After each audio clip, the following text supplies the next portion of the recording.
Morning. The seeds for the shameful destruction we saw last night were sown in the 5700 block of South Racine Avenue. On Sunday afternoon, officers responded to a call of a man with a gun. A suspect was spotted, and officers attempted to interview the individual, who quickly fled. As this person was running away, a gun held by this person was pointed at our police officers, who gave chase, and this person fired shots at our officers. Officers returned fire and struck the individual, who was taken to the University of Chicago Hospital and is expected to survive. The shooter is a 20-year-old man with 4 previous arrests for charges including burglary, child endangerment, and domestic battery. I am relieved to say that none of our officers were hurt in this shooting. A gun was recovered from the scene. After this shooting, a crowd gathered on the south side following the police action.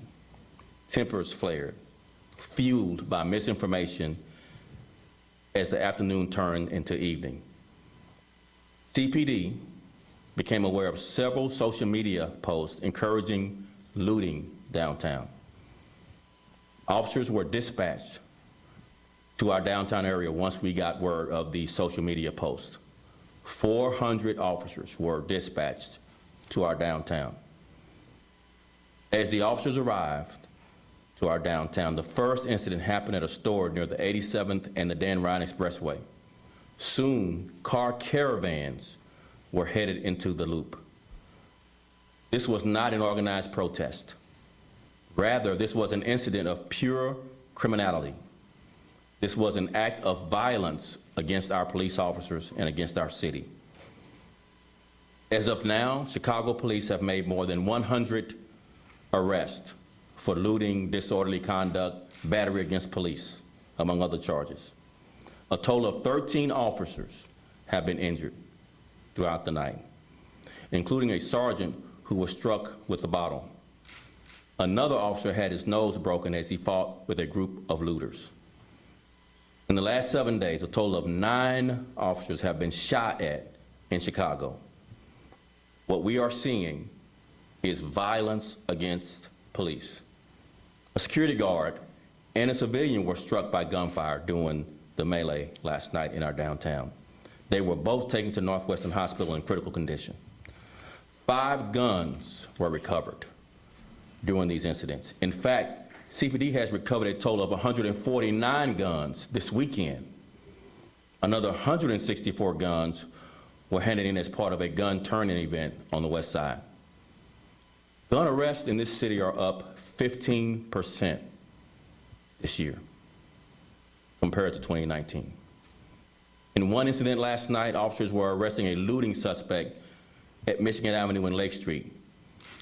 This person was carrying a cash register he had looted out of a store.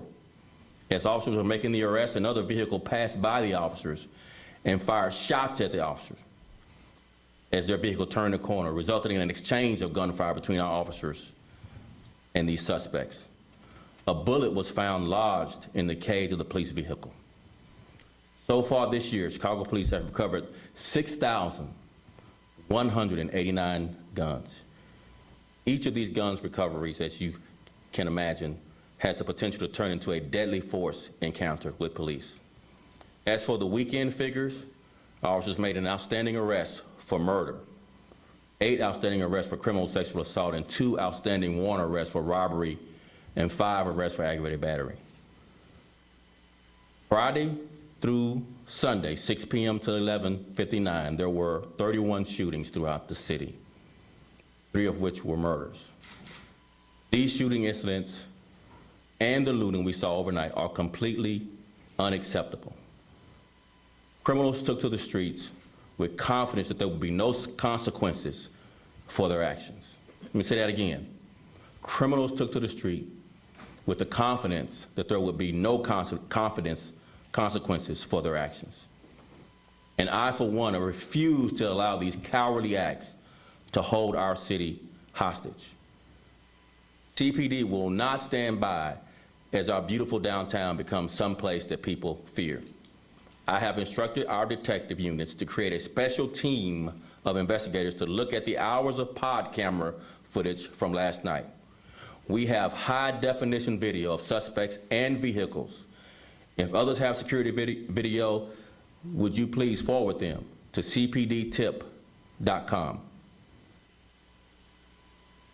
I pledge to pursue these offenders to the fullest extent of the law. A heavy police presence will continue throughout the downtown area today and until further notice. Officers will return to working 12-hour shifts, and all days off have been canceled until further notice. We are also working with other city agencies, including Streets and Sanitations, the CTA, the Department of Transportation, and the State Police, and other agencies, in a multi-layered plan which will be based on lessons we've learned from earlier this summer. Downtown access will be restricted from 8 p.m. to 6 a.m. The department also has its eyes in the neighborhoods to ensure that looting does not spread based on our lessons learned. Officers will be deployed in a large measure to our neighborhoods to protect the neighborhoods. This is a beautiful city, and Chicago police officers will not allow this selfish criminal act to destroy what generations of hard work have built. I would now like to call the mayor, Mayor Lightfoot, to the podium. Mayor.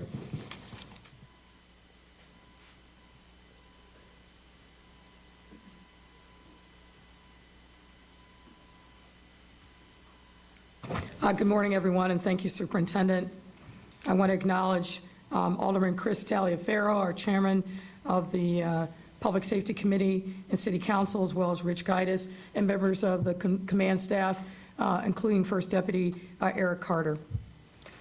We are waking up in shock this morning. In the early morning hours of today, dozens of individuals came to our Loop, Mag Mile, River North, and Gold Coast neighborhoods, as well as our commercial district around North and Clybourne. These individuals engaged in what can only be described as brazen and extensive criminal looting and destruction. And to be clear, this had nothing to do with legitimate, protected First Amendment expression.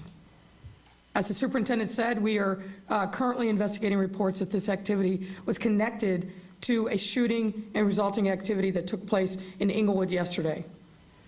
But regardless,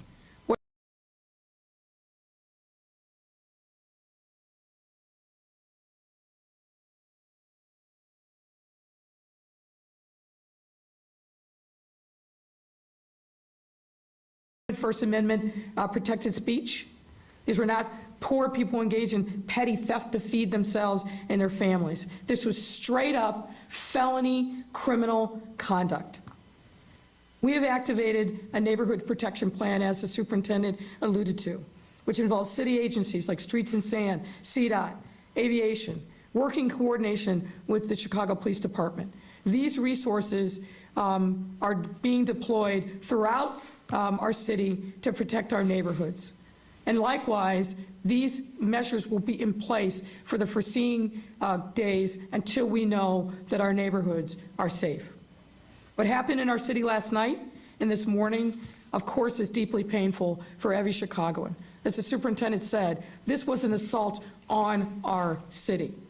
It undermines public safety and breeds a sense of insecurity among our residents. It also undermines our recovery efforts. These same stores that were hit last night were hit previously, not just by the looting, but by closures related to COVID-19.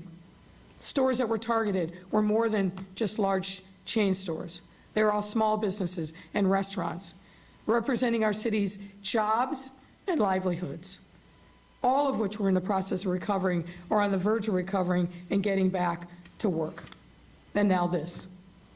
I want to give my sincere thanks to the men and women of our police department for their professionalism throughout these very difficult times, not just last night. To our residents, I want you to make sure that we are doing everything that we can to secure your homes and stores and to allow you to return to your daily activities safely and securely. And to our businesses, we will continue our efforts working with you and redoubling our efforts to support you in your efforts to reopen and recover. And to those who engage in this criminal behavior, let's be clear. We are coming for you. We are already at work on finding you, and we intend to hold you accountable for your actions. I don't care. I do not care whatever justification was given for this. There is no justification for criminal behavior ever. You have no right to take and destroy the property of others. Our residents deserve to be safe. Our businesses deserve to understand and enjoy safety and security of their property and in their employees. And our police officers deserve to be able to do their job without having to worry about shots being fired, projectiles being thrown, and being maced. This is not anywhere near acceptable. And I call upon our state's attorney and our courts to make sure that these individuals who are arrested and those to come are held accountable. Put your best people on this. We have made the case. We have the video. We have the officer testimony. These people need to be held accountable and not cycled through the system. And judges that are holding these cases, you need to step up and be responsible. We can't continue to allow this to happen. And as the superintendent said, for people to believe that there is no accountability through our criminal justice system. No one wants to hold people in jail because they are poor. But people who engage in this kind of criminal activity, they need to be held accountable. And we can't do it alone. We need the prosecution and we need the courts to step up and do their part as well. And that is certainly my hope and my expectation. The gains that we have been able to make as a city through all these challenges, the pandemic, the righteous uprising in the wake of the murder of George Floyd, the other things that we have done to demonstrate that Chicago is back and resilient. We've been able to do this because we stood together, shoulder to shoulder, neighborhood to neighborhood, neighbor to neighbor. And we can't abandon that which has served us well over this most difficult time. But part of that means that we have to also step up in a time of challenge like this one and give no shelter to the criminals. You've heard me say this before. The people who are the shooters, as well as the people who are the looters. People in neighborhoods know who these folks are. This is your time to step up and demonstrate your allegiance and your loyalty to this city and report these people who are engaged in criminal activity. We cannot do this without you, and we need every single person with knowledge or information to step up. You can do that anonymously by calling the tip line, but we need people to step up. We are not going to let our city be taken over by criminals and vigilantes, no matter who they are, what they're doing. This is a time for us all to step up, and we will do just that. At this time, I'd invite Alderman Taliaferro to say a few words, and then we'll be joined by Director Gaidas from OEMC. Alderman. Thank you, Mayor. Thank you, Madam Mayor, Superintendent. But also let me thank the men and women of the Chicago Police Department for doing such a great job last night. As the mayor mentioned, a lot of our looters were very violent.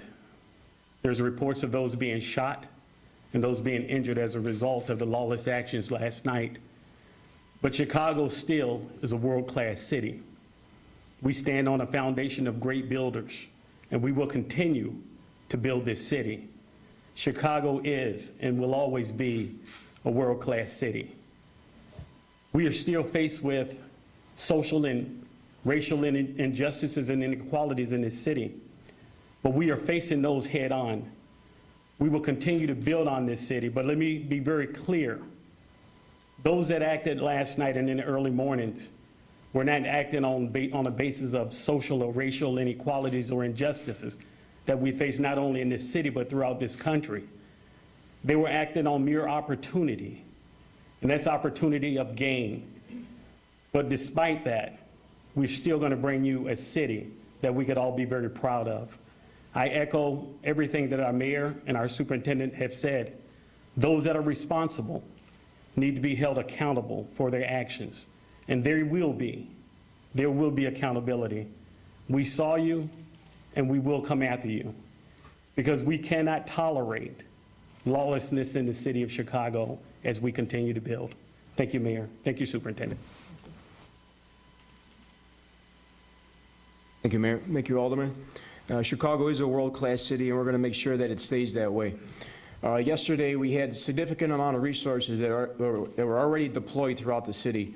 Overnight, we brought in many more departments to OEMC. That's going to take place today. We're going to be coordinating for the rest of the day today, mobilizing infrastructure equipment throughout the city and wherever it's needed. I was also out there last night, good part of the early morning till later in the morning, and witnessed a lot of hardworking Chicago policemen working hard, doing the best they can to defend against what happened last night. So, Mayor, hand it back over to you.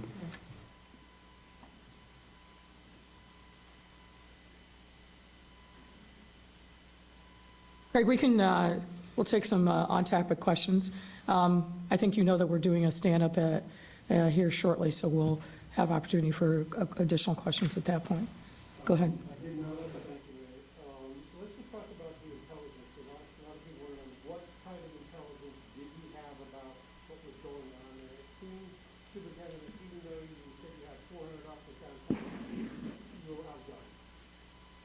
So one of the things that I emphasize in my comments is where we start this with the shooting in the 7th District in Englewood, the Englewood neighborhood.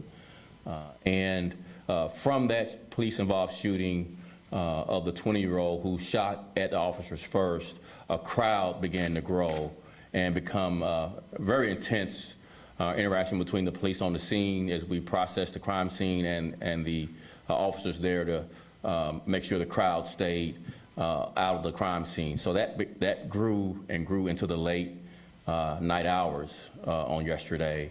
And then almost immediately as that crowd dissipates and, wanes in its size, we are monitoring social media in our CPIC division, and we come across a post on social media that a caravan of cars being prompted to go to our downtown to loot.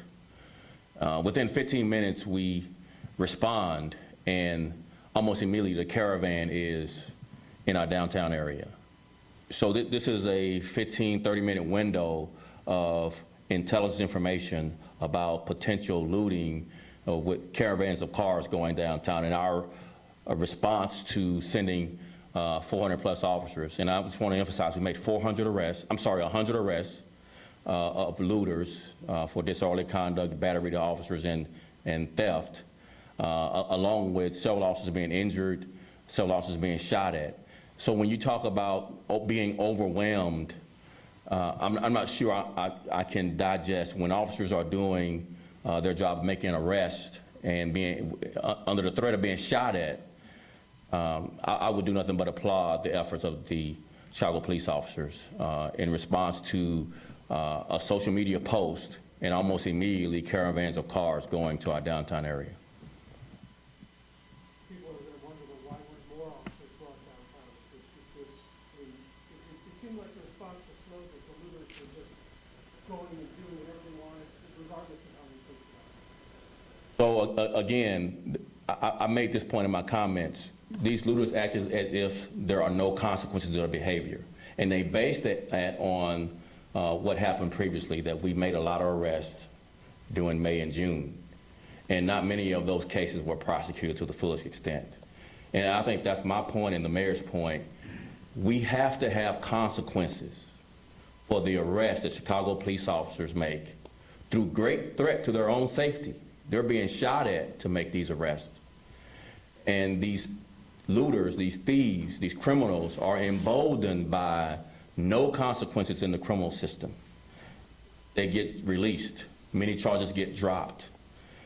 And so they feel emboldened to do it more. That is not a consequence of the officers not making the arrest. The officers are making the arrest. The consequences are once prosecution and sentencing comes up, there's no consequence. So we would argue that let's have the criminal justice system here deliver a strong message to these criminals that there will be consequences for your behavior.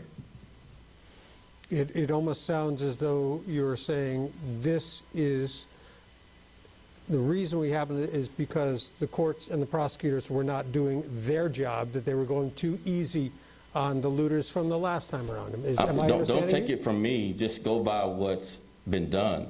I'm just asking I don't you, want to is do that your what job you're for you, saying? but just go by what's been done. There were no consequences for the people arrested. Greg, let's be clear. I mean, and don't bait us, okay? No, I This is- just- I was asked to ask this Do not que- bait us. Do not bait us. This is a serious situation. People are concerned about their safety. Officers are concerned about their safety, so don't bait us. What we're saying is, as a result of what happened last night, there have to be consequences. We've got teams of people that are aggressively out there identifying the people responsible, looking at the plates, and we're going to bring them to justice. But when we do, and we do make those arrests, our expectation is that this is going to be treated with the level of seriousness that it should be, period. Don't try to bait us, mischaracterize, pit one against the other. We're not playing that. We are in a serious situation here, and we need a serious response. That's what we're saying, period. Not trying to bait you, Mayor. I'm just asking a question that seems Ask to and answer. address. You have another question? Yes, I do. You talked a little bit about it, but several questions have come in. How do you convince people and businesses downtown that it's safe to be here? So we explained that we're committing, our off days of our officers are canceled. Our officers are committing to working 12-hour shifts to not only protect the downtown, which is important, but just as important are our neighborhoods, so we can have enough resources to obviously anticipate what happened before. Once we take care of downtown, then the looters before, back in May and June, went to the neighborhood retail areas to commit looting. So we're anticipating all that and committing enough resources to our downtown and to our neighborhood areas to protect both, because both are important. Is there intelligence to suggest that the neighborhoods are being targeted or will be targeted? No, the precursor to what happened before happened last night. That's the intelligence. Last question. Let me look through here. I got about 60 of them here. As I said, I have another stand-up and we can take questions, okay? We can do that if you want, Mayor. Thanks, appreciate it. Thank you very much. Thank you, Mayor.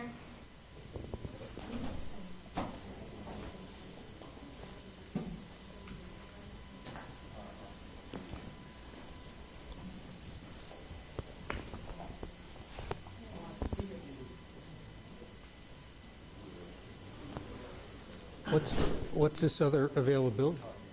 Is there another availability somewhere? I got to figure out what they're talking